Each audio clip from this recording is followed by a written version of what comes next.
আমি একটা saving box নিয়েছি, সেটার আজকে থেকে শুভ সূচনা।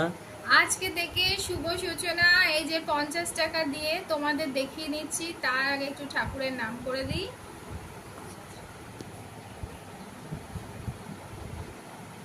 ছোট এই যে ছোট ভাবেই ছোট জমানো ছোট যায় ভাবে পয়সা। জমানো। এই যে 50 টাকা কিভাবে তোমরা জমাবে দেখো, টাকাটাকে সরু করবে, এভাবেও দিতে পারো, বাট একটু সরু করে নেবে। তো আজকে এর ভেতরে দিয়ে দিলাম।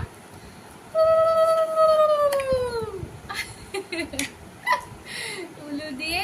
এবার আমরা ক টাকা জমিয়েছি? 50। 50। তাহলে আমরা 50টাকে কেটে দেবো।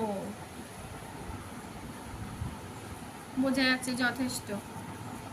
50টাকে কেটে দিলাম। এইভাবে যখন যেমন জমাবো সেই অ্যামাউন্ট আমরা কাটতে থাকবো। আর তারপর যখন দেখা যাবে সবগুলো কাটা হয়ে গেছে, এখানে আর কোনো কিছু বাকি নেই, তখন দেখা যাবে এর ভেতরে আছে 20,000 টাকা। আর এটা আমরা কিভাবে খুলবো? এটা যথেষ্ট শক্তপোক্ত, লিটারালি এটা টেনে ভেঙে বার করতে হবে আমাদের।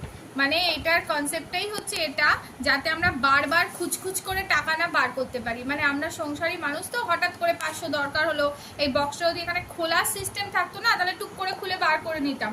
কিন্তু এই বক্সটার কনসেপ্টটাই হচ্ছে দিনের শেষে এনি হাউ সেভিংস করা, সেই জন্যই এত শক্তপোক্ত বক্স। আর একটা করে জমাবো, একটা করে কেটে দেবো, আবার একটা ঢুকিয়ে দেবো টাকা, তারপর আবার সেটা কেটে দেবো। এইভাবে পুরোটা যখন হয়ে যাবে তখন লিটারালি বক্সটাকে কিন্তু ভেঙে বার করতে হবে। এই যে এটা আমাদের বক্স, আমরা নিজেরা নিয়েছি, বা এটা আমার হাজবেন্ড নিয়েছে। আমি তো 1,00,000-এরটা নিয়েছি, দেখাবো সেটা, অনেক টাকা ঢোকানো হয়ে গেছে তাতে। আর এই হচ্ছে আমার হাজবেন্ড নিয়েছে। তো তোমরাও জমাতে থাকো আর অনেকটা টাকা জমিয়ে কিছু ভালো করো।